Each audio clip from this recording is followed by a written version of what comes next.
about this white people rumor. I don't know, it's going around. Some of you might be like, are you a white lady? I thought you were mixed. You're mistaken if you thought. I'm definitely a white person, so I can talk about this. There's this white people rumor going around that white people don't wash their legs. You know, they skip that part of the bath time. They just skip over washing their legs. You know, they're just like, they're gonna have their wash rag, they pull it out, and they don't wash their legs, and that's my worst joke of the night. Okay, hey! Worst joke of the night. Get it? Because worst. Okay, that's a white people joke. A lot of you should be laughing. That was. You glow in the dark, okay? I can see you. Just saying. Worst joke of the night. It's just gonna go uphill from here, or downhill. Is it downhill? I feel like it's downhill because gravity, right? Right. Okay. We'll go with that. How many are using Q-tips? Or you got little Q-tip people in the ear hole? Oh yeah! Oh, that sounds like somebody puts it in the ear hole. Oh yeah!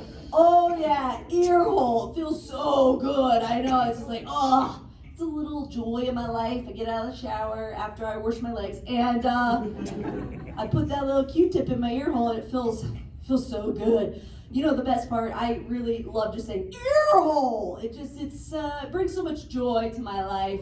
And I think it's going to bring joy to your life. So on the count of 3, we're all going to say ear hole, okay? 1, 2, 3, ear hole! Yeah, it feels so good. You know the best feeling, the littlest feeling now? Like, I can bring that sensation I get, you know, when you put it in your ear hole, is like going outside on a nice, crisp night. You know, it's a little chilly.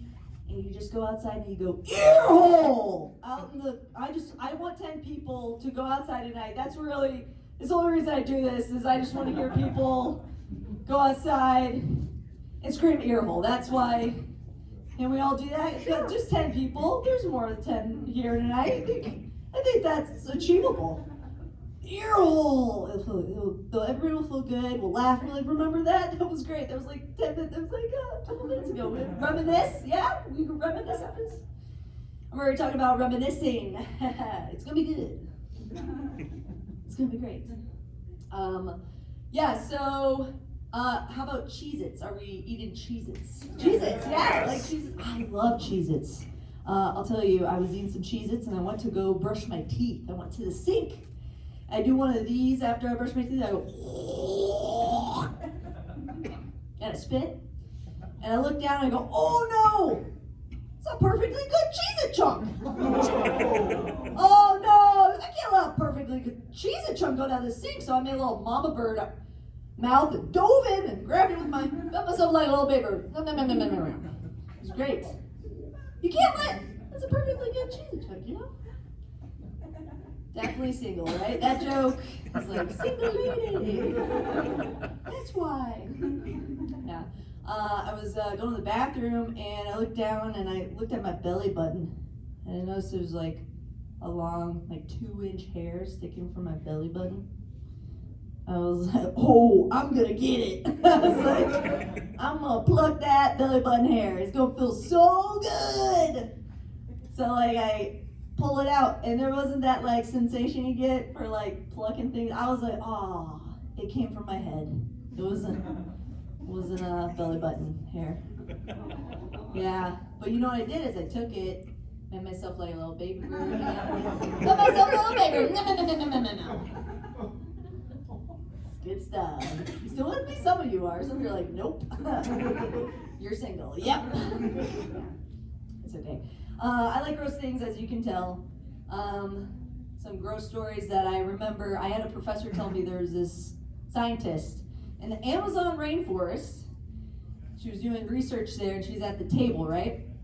And she was talking to her colleagues, and her colleagues go, hey, look at your hand, look at your hand. She had her hand on the table, you know? And she looks down, and she looks at her hand that's sitting on the table, and she realizes that there's like all these little worms crawling out of every single pore of her hand. So naturally, she, freaks out. She flinches her hand back, and all the worms suck back in. Ugh. Yeah, it's gross. And so naturally, as a scientist, she was like, I need to figure out this parasite. Like, how did I get this parasite? What makes it do that? That's crazy, So she got it extracted, and she, keeps it in a little jar, and every night she goes to the jar, she opens the lid, makes a mama bird hand, dives in, and that is the rule of threes. Comedy! I'm so good at this. Hilarious. So good. So funny. Hilarious. It's Women's Month? Yeah? Yeah! So they're just like, woo! Are we allowed to? Woo? That's a women. And they're like, woo! That's what I felt. I was like, woo! Are we allowed to speak right here? Yes, you can! I'm on stage! You can speak! Woo! Let's see. Ear hole! Ear hole! Yeah! Woo! Ear hole! Yes, you can. So as a woman in comedy, I was like, you know what? I'm gonna look and do my research. What are other women in comedy? What are they doing their comedy bits on? Like what other ladies do comedy? A lot of them do comedy about menstruation, And I'm like, I don't know. I don't know if that's gonna be my cup of tea. I don't know if I'm gonna do jokes about menstruation, Like tampons and pads and blood. Oh my! I don't know. I don't know if I want to do that about my particular material. So if you go, hey, Amanda Keister, you gonna do jokes about menstruation? I'm gonna say, no, I'm not gonna do jokes about menstruation, okay? End of story, period. All of you guys were buckled in, strapped there, like, let's do this! All the way. Thanks for following that long bit of mine, I appreciate it. It's great.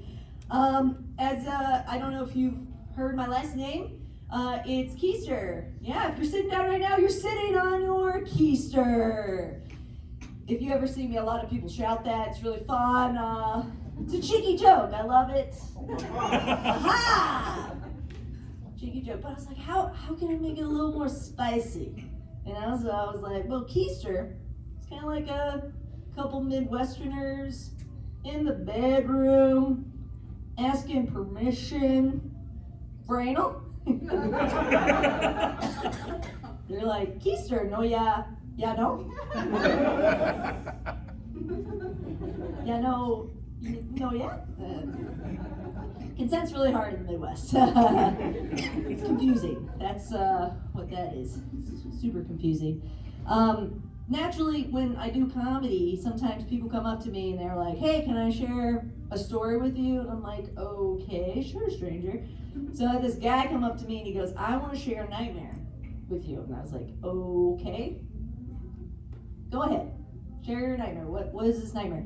He goes, I was laying on the couch with my wife and she was giving me a hand job. I was like, that sounds more like a wet dream to me than a nightmare, but continue. And then he goes, yeah, there's more. She gets up and leaves the room and I'm still getting a hand job. And I look down and the hand comes after my face. I was like, that is spooky. I wouldn't consider it a nightmare, but I think I will get nightmares because you're my brother. Weird family dynamic, super weird, oversharers, too much information all the time, so much. One time my mom called me, woke me up in the morning. She was like, hey, I'm going into hip surgery, and I talked to the doctor, and he did confirm I have to wait 6 months before your father and I can have sex. I was like, do not call me in the morning to share this with me. This is a terrible wake-up call. Do not, too much oversharing. Way too much oversharing. But I kind of caught myself doing it. My mom asked me, I am dating a guy, and we hadn't had that conversation. We haven't had the what's her label, boyfriend, girlfriend, but I was dating him for like 6 months. And my mom was like, are you guys just like really good friends? I was like, I think we're more than good friends. Exactly like that. So sometimes you don't have to say words, to over explain. It's way too much. My mom had a heart attack. No, she's fine. She definitely freaked out. I was like, don't tell me about your guys' sex life. No. It's great. Love my mom.